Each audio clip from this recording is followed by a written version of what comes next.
बोल रहे हो?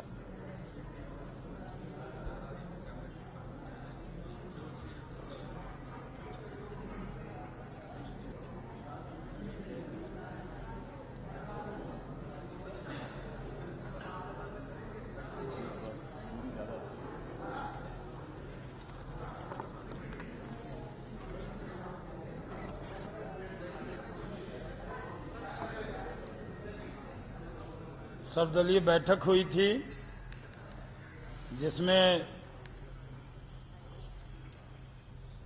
4 विषय पर सरकार की तरफ से चर्चा हुई। एक तो एम्स में जो सुपर स्पेशलिटी आरक्षण के बारे में सरकार रिव्यू पिटीशन डालना चाहती, हमने सहमति दी है और ये भी कहा है कि जो विषय उस प्रकरण में नहीं थे, जिस पर कुछ अलग से टिप्पणी हो गई है जिसकी वजह से भ्रम की स्थिति बनी है, उसको भी निकलवाना चाहिए। इस पर हमने अपने तरफ से सहमति दी। दूसरा विषय कि एक दिन भी अगर कोई कस्टडी में हो तो न वो वोट डाल सकता है और न वो चुनाव लड़ सकता है। तो नेता विपक्ष श्रीमती सुषमा स्वराज जी ने वहां पर अपना पक्ष रखते हुए कहा कि यहां जो संविधान ने हमें अधिकार दिया हुआ है वोट देने का, उसको में भारत के संविधान में वो अधिकार वोट देने का और चुनाव लड़ने का है। हम तो इटालियन मेरीन आकर भारत के नागरिक की हत्या कर देता है, उसको भी हम वोट डालने के लिए इटली भेज देते। तो फिर जो हिंदुस्तान का नागरिक है उसको इस अधिकार से वंचित कैसे किया जा सकता है?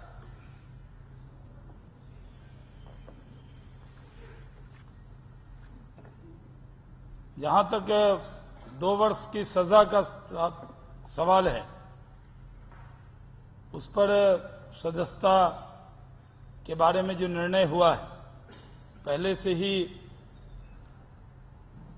संविधान में ये प्रावधान है 5 साल की सजा पर कि व्यक्ति चुनाव नहीं लड़ सकता है। तो इसको कहा है कि ये जो बिल है इसको लाइए, स्टैंडिंग कमेटी में चर्चा कीजिए और इस पर विचार मंथन पूरी तरह से कीजिए, जल्दबाजी में कोई कदम नहीं उठाइए। चौथा विषय जो जुडिशियल अपॉइंटमेंट कमीशन का था, हमने सरकार से कहा है कि इसको स्टैंडिंग कमेटी में लाकर, ये बहुत महत्वपूर्ण बिल है, इस पर चर्चा करके निर्णय करे। बहुत जल्दबाजी में इसको पास न करे बल्कि इस पर स्टैंडिंग कमेटी में लाकर चर्चा करे।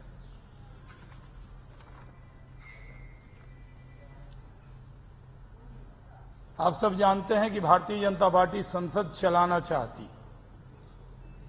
पहले दिन से हम नियमों के तहत संसद में अपनी आवाज उठाते हैं। क्वेश्चन आवर में आते हैं, 0 आवर में अपनी बात को उठाने के लिए हाथ उठाते हैं। स्पीकर से, चेयर से परमिशन मिलता है तब हम अपनी आवाज बुलंद करते हैं। एक जिम्मेदार विपक्ष के नाते हमारी जिम्मेदारी है कि अगर सरकार भटक जाए, डिरेल हो जाए, तो उसको फिर से ट्रैक पर लाएं और उस जिम्मेदारी, उस दायित्व का निर्वाह भारतीय जनता पार्टी बखूबी कर रही है। अभी भी हमने आज क्वेश्चन आवर सस्पेंड करके जो हरियाणा में सत्ताधारी दल से जुड़े हुए एक महत्वपूर्ण व्यक्ति के जरिए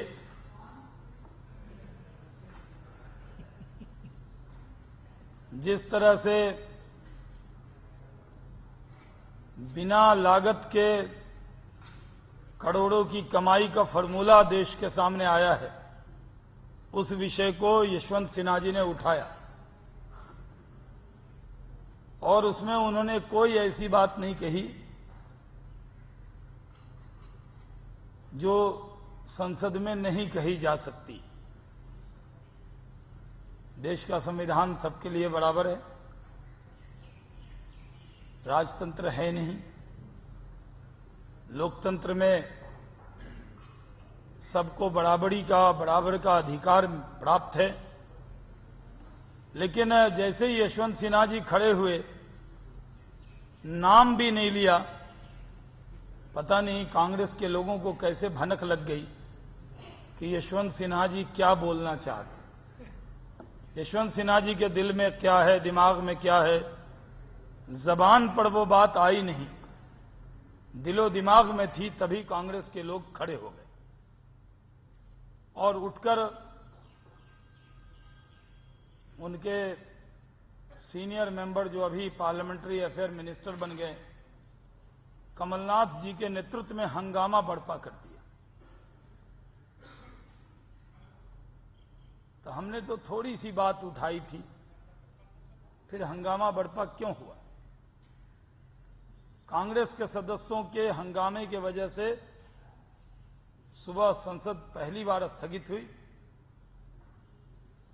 फिर जब हम लोग मिले तो आंध्र प्रदेश के सांसद सीमांध्रा के पक्ष में आवाज बुलंद करते हुए जैसे रोज आते हैं वो आए,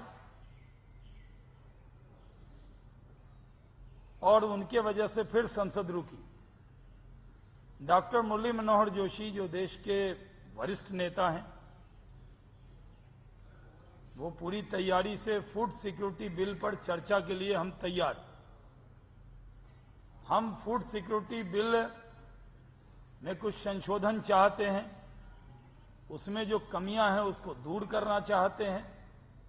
हम सरकार को सही सलाह देकर उस बिल को मजबूत करना चाहते हैं।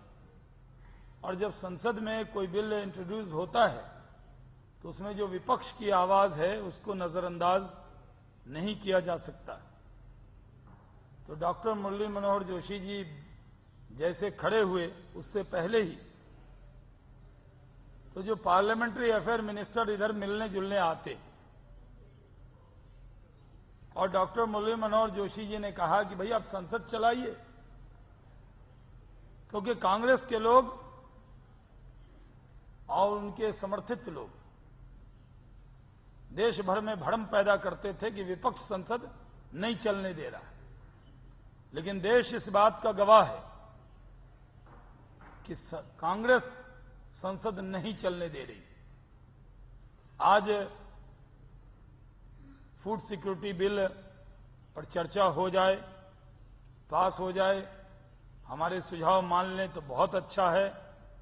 हमारी नेता प्रतिपक्ष श्रीमती सुषमा स्वराज जी ने सीमांध्रा के सांसदों से बात किया, उनके नेता नामा नागेश्वर राव जी से बात किया। जिम्मेदारी हमारी नहीं थी, पार्लियामेंट्री अफेयर मिनिस्टर की जिम्मेदारी होती है कि वो संसद कैसे चले, जो व्यवधान उत्पन्न हुए हैं उसको कैसे दूर किया जाए, उसमें वो सहयोग करे। लेकिन जब कांग्रेस के लोगों को पता लग गया कि Bharatiya Janata party food security bill पर बोलने के पक्ष में है, डॉक्टर जोशी तैयारी कर चुके हैं, तो कल ही से कांग्रेस के सांसदों ने, उनके नेता ने आंध्रा फोन लगाया। अब यहां के सांसद हमसे विपक्ष से पार नहीं पा रहे थे, तो उन्होंने विधानसभा के सदस्यों को, विधायकों को दिल्ली बुला लिया। हम लोगों ने इनसे कहा था कि वे विरोध आप कर रहे हैं, वेल में कर रहे हैं, गांधी जी की मूर्ति पर जाकर कीजिए, लेकिन कुछ काम भी होने दीजिए। ये जिम्मेदारी हमने विपक्ष के तौर पर प्रयास किया संसद के हित में, देश के हित में, लेकिन कांग्रेसियों ने इसको भी बुलडोज किया। और पहली बार संसद भवन में कांग्रेस के नेता और कांग्रेस के विधायक आ गए और वो गांधी मूर्ति को जाकर उन्होंने छेक लिया, बिहार की भाषा में छेक लिया कहते हैं उसको, मतलब पूरी तरह से वहां पर घेर नहीं कहेंगे उसका वर्ड, छेक लिया। ये इसको, इसका ट्रांसलेशन कर लीजिएगा, कैप्चर कर लिया। वहां पर वो जो 4 सांसद के पास ये अधिकार भी था कि वो वेल की जगह गांधी जी की मूर्ति के पास भी चले जाएं, वो अधिकार भी उनका नहीं बचा। अब क्या पार्लियामेंट कांग्रेसियों की राजनीति का अड्डा बनेगी? क्या कांग्रेस अपनी राजनीति और अपनी सियासत चमकाने के लिए संसद भवन के अंदर लोकसभा राज्यसभा का तो के अंदर व्यवधान उत्पन्न करती है? गांधी मूर्ति भी उन्होंने नहीं छोड़ी, वहां पर वो जाकर बैठ गए। मैंने खुद पार्लियामेंट के फ्लोर पर उठकर अध्यक्ष महोदया से यह सवाल उठाया कि किसने परमिशन दी उन सब नेता को और विधायकों को गांधी मूर्ति पर धरना देने के लिए? क्या स्पीकर साहिबा की जानकारी में है कि एक बहुत बड़ा ग्रुप सैकड़ों की तादाद में आएगा, जिसमें कुछ विधायक होंगे, कुछ कांग्रेस के नेता होंगे, और वो आकर गांधी मूर्ति पर धरना देंगे? कल हो के बिहार में के विधायक आ जाएंगे, वहां भी लॉ एंड ऑर्डर की बड़ी प्रॉब्लम चल रही है, तो वो भी आकर यहां धरना देंगे। फिर दिल्ली के जो विधायक हैं वो आकर देंगे, जम्मू कश्मीर के आएंगे। तो क्या संसद भवन कांग्रेसियों के दुरुपयोग का स्थान रह गया? वो अधिकार भी फिर पब्लिक को क्यों अधिकार नहीं मिले? अगर कांग्रेस के नेताजी को यह अधिकार मिलेगा कि वो एक सांसद से पास बना ले और आकर धरने पर बैठ जाए, तो ये विषय भी हमने उठाया। आज सवाल है कि भारतीय जनता पार्टी संसद चलाना चाहती और कांग्रेस संसद रोकना चाहती। वो फूड सिक्योरिटी बिल के पक्ष में नारे तो लगा रहे हैं। स्वर्गीय राजीव गांधी जी का जन्मदिन भी नजदीक है। कांग्रेसियों के चेहरे पर चिंता की लकीरें, क्योंकि बिना संसद में पास किए हुए उन्होंने उनके जन्मदिन पर देश में फूड सिक्योरिटी एक्ट कांग्रेस और उनके एलआई के स्टेट में लागू करने का ऐलान किया हुआ है। हम चर्चा करना चाहते हैं। हम उस बिल के कुछ प्रावधानों के खिलाफ हैं, लेकिन फूड सिक्योरिटी बिल के खिलाफ नहीं। हम उसमें कुछ संशोधन देना चाहते हैं, हम उस बिल को और मजबूत करना चाहते हैं, हम उसमें सहयोग करना चाहते हैं, हम उसके अंदर कुछ तशरीह करके उनको सही चीज बताना चाहते हैं, लेकिन कांग्रेस इसके लिए तैयार नहीं। भारतीय जनता पार्टी, एक तो जो व्यवहार है पार्लियामेंट्री अफेयर मिनिस्टर का, जब डॉक्टर जोशी जी ने कहा कि आपके विधायक आकर बाहर बैठ गए, तो उन्होंने कहा संसद चलाना हमारी जिम्मेवारी नहीं, यह आप लोग की जिम्मेवारी। तो सिर्फ आप सरकार चलाने के लिए आए, संसद चलाने की जिम्मेदारी, अगर रूलिंग पार्टी अपनी जिम्मेदारी से भाग रही है तो फिर सरकार में क्यों है? और जिस तरह से उन्होंने, जबकि हाउस एडजर्न था, जब हाउस एडजर्न होता है तो आपस में आकर एक दूसरे से व्यवहार कुशलता के साथ बातचीत की जाती, लेकिन वो गुस्से में बात कर रहे। हमने उनसे कहा गुस्सा है तो अपने घर में निकालो, अपनी पार्टी में निकालो। विपक्ष पर गुस्सा निकालने का अधिकार हमने उनको नहीं दिया है। कांग्रेस के लोगों में फ्रस्ट्रेशन है, गुस्सा है, क्योंकि आम आदमी का गुस्सा कांग्रेस के प्रति है और उसका प्रकटीकरण पार्लियामेंट्री अफेयर मिनिस्टर के गुस्से से होता है कि आम आदमी कांग्रेस से नाराज है और कांग्रेस विपक्ष से नाराज है। तो जो आम आदमी आपसे नाराज है आपकी कमियों की वजह से, आप काम ही ऐसा करते हो, अगस्ता डील कर लेते हो, सीएजी की रिपोर्ट आ जाती है उसमें फंस जाते हो, तो गुस्सा आपको तो आना ही आना है। आप जाकर हरियाणा में जमीन लूट लेते हो, फिर लोग आवाज उठाते हैं तो गुस्सा आना ही आना है। आप किश्तवाड़ के अंदर जाकर जो वहां पर जो सांप्रदायिक, वहां जो सेपरेटिस्ट और देशभक्तों के बीच की लड़ाई है उसको सांप्रदायिक रंग देते हो। और दुर्भाग्य है ऐसे मुख्यमंत्री का कि मुख्यमंत्री ट्वीट करते हैं कि एक हिंदू और 2 मुस्लिम मरे। उमर अब्दुल्ला जी को कम से कम फारूक साहब से कुछ सलाह ले लेनी चाहिए। कोई भी मुख्यमंत्री अपने नागरिक के मौत को धर्म और जात के नाम पर नहीं बताता। ये इतिहास के पहले मुख्यमंत्री जो ट्वीट करके बताते हैं। मीडिया भी लिखता है कि 2 गुटों के बीच में संघर्ष हुआ और 2 लोग या 3 लोग हताहत हुए, लेकिन कभी मीडिया भी इस बात का ध्यान रखता है कि उनकी जात और धर्म न बताए।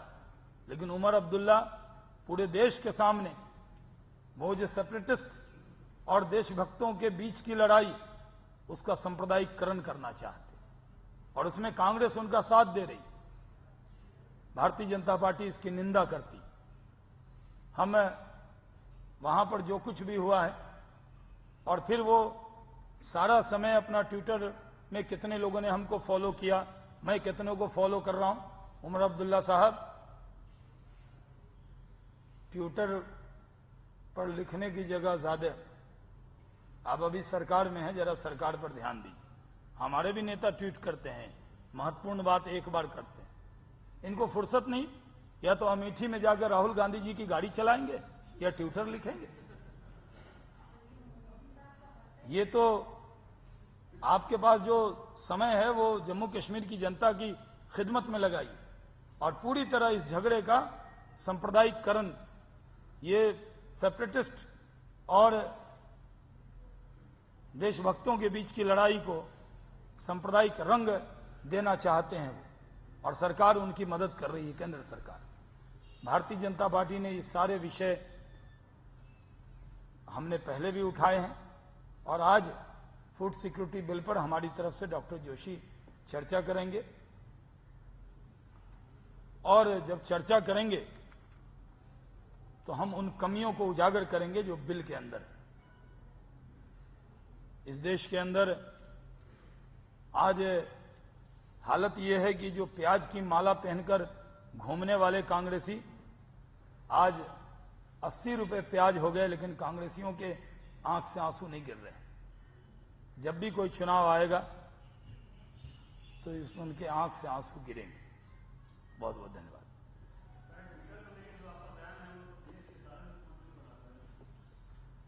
नहीं, हमारे यहां महत्वपूर्ण विषय पर ट्वीट करते हैं, दिन भर नहीं करते हम लोग।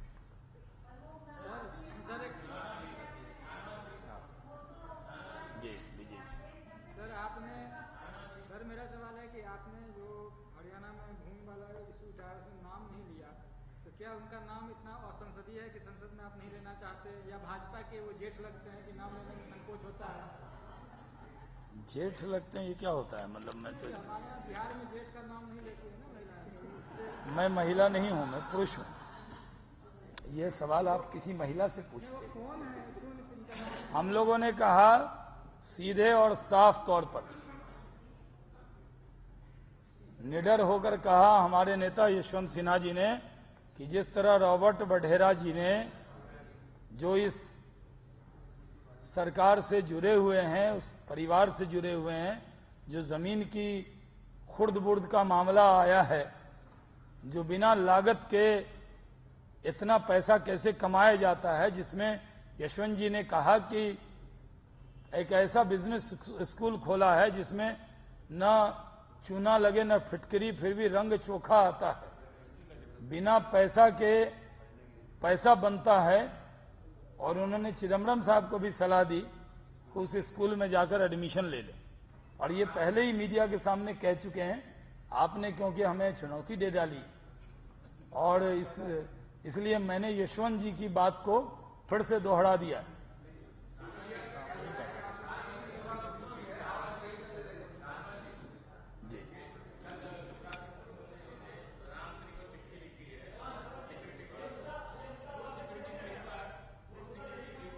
एक मिनट दिलीप जी, एक मिनट। अरे रुको, इनके बाद दिलीप जी का।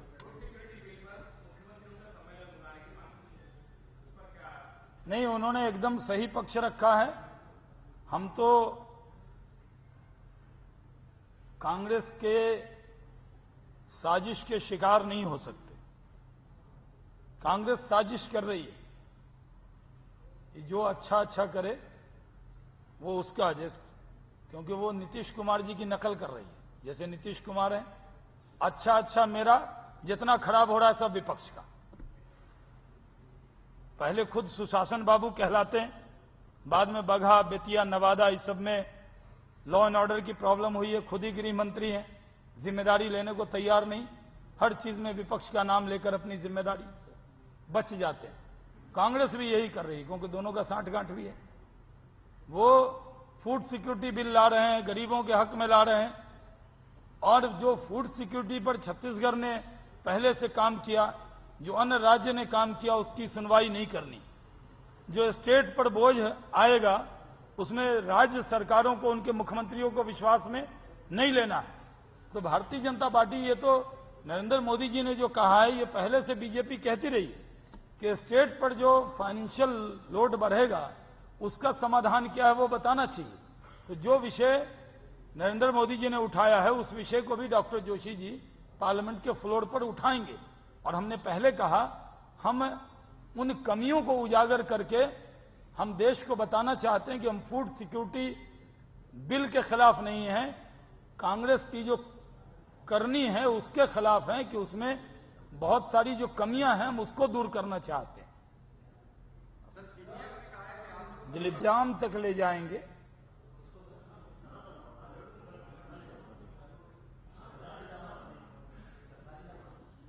जी, हम आपका सवाल क्या है, ये जरा फिर से दोहरा दें।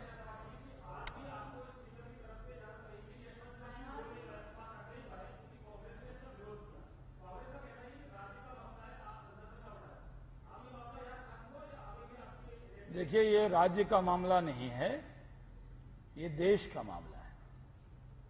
देश में लूट की छूट सरकार से जुड़े होने पर नहीं मिल सकती। देश के नियम कानून, जो चेक आपको मिला ही नहीं और खाते में पैसा है नहीं, और चेक बांट रहे हैं 60 करोड़ का, ये कैसे चलेगा? इस पर जो सवाल उठे हैं उन सवालों का जवाब देना होगा। ये मुद्दा है, ये हम जनता के बीच में भी ले जाएंगे, संसद में भी उठाएंगे। लेकिन जैसा मैंने पहले कहा कि भारतीय जनता पार्टी संसदीय मर्यादा से चलने वाली पार्टी है। जब ये विषय उठता है तो जो हमने 0 आवर में क्वेश्चन आवर को सस्पेंड करके नियम के तहत जब हमें परमिशन मिलता है तो हम उठाते हैं। नियम के तहत फिर परमिशन मिलेगा, फिर उसको उठाएंगे, लेकिन नियम तोड़कर हम कोई विषय नहीं उठाते। जी, पहले नूरा जी का क्वेश्चन। जी,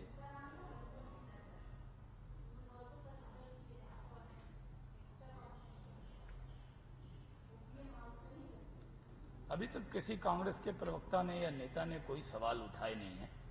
ये आपके जरिए कोई सवाल है, आपके पास कोई जानकारी है तो मुझे दीजिएगा। हाँ, मैंने कहा ना, कोई जानकारी दीजिए।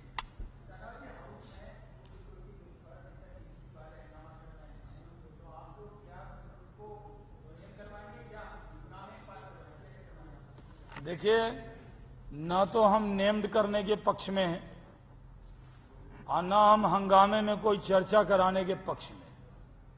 सरकार को चाहिए कि आप कांग्रेस की वर्किंग कमेटी बुलाकर जो गलतियां करोगे, कैबिनेट में डिसीजन लोगे नहीं, आंध्रा, सीमांध्रा और तेलंगाना के देशवासियों को, भाइयों को लड़ाने की साजिश कांग्रेस के दफ्तर में करोगे और उसका प्रकटीकरण आकर वो यहां करेंगे, तो ये सारी गलती तो कांग्रेस की वजह से। तेलंगाना राज्य के निर्माण के लिए के पक्ष में है भारतीय जनता पार्टी, लेकिन अभी तक इन्होंने कांग्रेस दफ्तर में तो निर्णय किया, सरकार में कोई निर्णय किया नहीं। तो ठीक संसद चलने से पहले अगर कांग्रेस ईमानदार है फूड सिक्योरिटी बिल पर, तो पहले फूड सिक्योरिटी बिल पास कराती, पहले तेलंगाना के विषय का समाधान सही तरीके से निकालती, वाजपेयी मॉडल अपनाती। 3 राज्य हमने बनाए, एक दूसरे से गले मिलकर अलग हुए, अलग अलग राज्य बने। लेकिन कांग्रेस एक ही राज्य के लोगों को आपस में लड़ाकर वोट की सियासत करना चाहती, उसी वजह से संसद के अंदर व्यवधान उत्पन्न हो रहा है। तो ये कांग्रेस की गलती। जिस जी सवाल क्या सवाल है?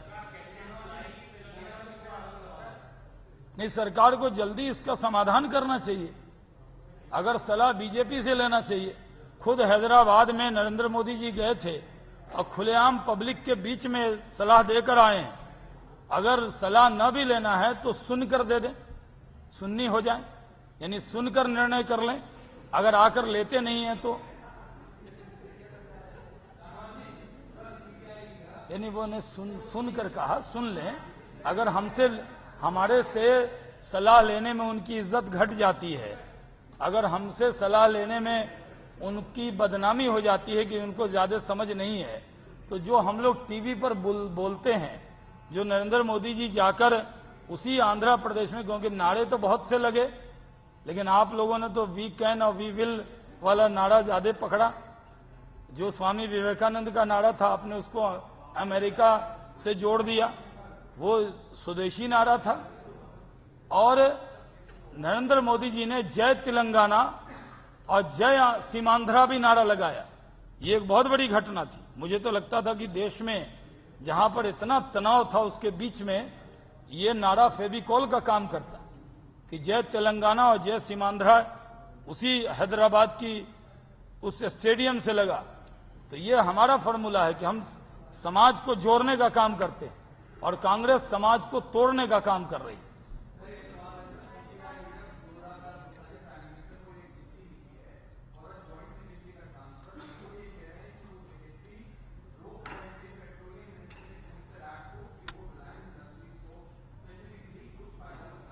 अब पूरा डिटेल वो दें।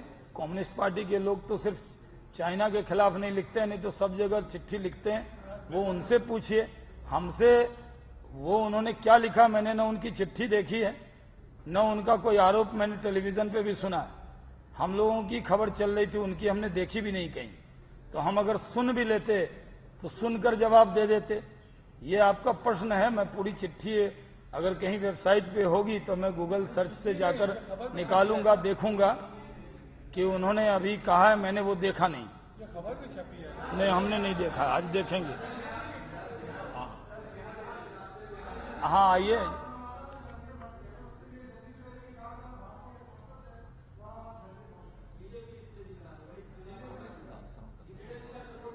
जहां जहां भाजपा का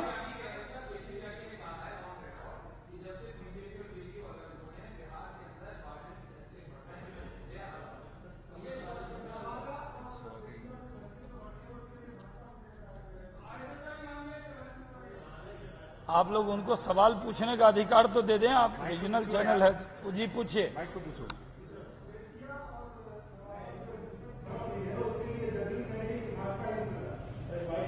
देखिए,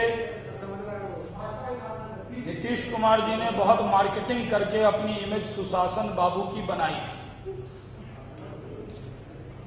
बिहार बीजेपी के साथ उनकी हुकूमत थी और पिछले कई सालों से गृह मंत्री भी वही, लॉ एंड ऑर्डर भी जो स्टेट सब्जेक्ट होता है वो माननीय नीतीश कुमार जी के पास में, और माशाअल्लाह 18 विभाग भी अभी उन्हीं के पास है। तो 18 विभाग के दबाव में और तनाव में वो इस तरह का बयान दे रहे हैं। हर अच्छा काम में अपना चेहरा और नाम बताते हैं और हर कमी में विपक्ष को बदनाम करते हैं। बगहा, बेतिया और नवादा में तनाव हुआ है। बगहा में केसी त्यागी जी राज्यसभा में हैं, अभी अभी बने कुछ दिन पहले, प्रवक्ता भी बने हैं। पहले तो उनके यहाँ कोई भी बोलता था। और उनको बता दीजिए कि जो बगहा है वहां जदयू का ही सांसद है। तो जहां इस तरह का इल्जाम लगाना सिर्फ उनको परफॉर्म करना चाहिए, लॉ एंड ऑर्डर मेंटेन करना चाहिए। हम नवादा की जनता से अपील करती है भारतीय जनता पार्टी कि शांति बनाए रखिए, अमन बनाए रखिए। हम शांति और अमन के पक्ष में हैं और अपनी कमियों को छिपाने के लिए सिर्फ विपक्ष की चादर ओढ़कर बैठ गए हैं Nitish Kumar. Law and order संभल नहीं रहा, 18 विभाग के बोझ में दबे हुए हैं। जिन उम्मीद के तहत गठबंधन तोड़ा था वो उम्मीद पूरी हुई होती नजर नहीं आ रही। थर्ड फ्रंट में नेता बन जाएंगे ऐसा लोग पूरे देश में रीजनल पार्टी के नेता बुलाकर पलकों पर बैठाएंगे, कोई बैठा नहीं रहा, अलग थलग पड़ गए हैं। कांग्रेस के उम्मीद से यानी उनको सारी उम्मीद कांग्रेस से है। पहले भी बयान दे चुके हैं कि अगर जो विशेष राज्य का दर्जा देगा हम उसी के साथ भाग जाएंगे।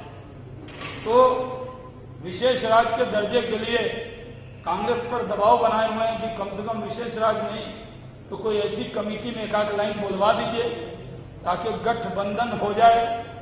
तो वो कांग्रेस को आकर्षित करने के लिए दिग्विजय सिंह सरीखा बयान दे रहे। अब नीतीश कुमार जी का बयान और दिग्विजय सिंह जी का बयान दोनों एक ही तरह का लगता है, भाषा थोड़ी थोड़ी अलग रहती है। दिग्विजय सिंह जी कभी कभी अंग्रेजी भी उपयोग करते, वहां से शुद्ध हिंदी आती है और उसमें दिग्विजय सिंह पूरे देश में ट्वीट के जरिए कहते हैं कि विपक्ष का बीजेपी का हाथ है और नीतीश जी बिहार में जो भी घटना हो रही है उसमें विपक्ष का इल्जाम आयद कर देते हैं विपक्ष को। खुदा का शुक्र है कि उन्होंने सिर्फ जो गोलाबारी में हमारे बिहार के सैनिक मरे थे उसमें पाकिस्तान का हाथ नहीं है, ये तो उनके मंत्री ने कह दिया था, उसमें बीजेपी का नाम नहीं लिया। नहीं तो जितनी घटना बिहार में हुई है उसमें बीजेपी का नाम बदनाम जदयू के नेता ने किया। बहुत बहुत धन्यवाद।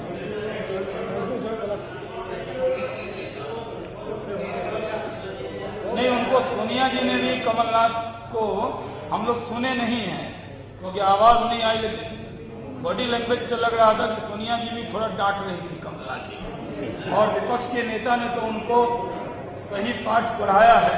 मुझे लगता है कि वो पार्लियामेंट्री अफेयर के मिनिस्टर के तौर पर अब सही व्यवहार करेंगे आज की डांट डपट के बाद। वो देखिए हम लोग ऐसे वो सुनाई पड़ेगी।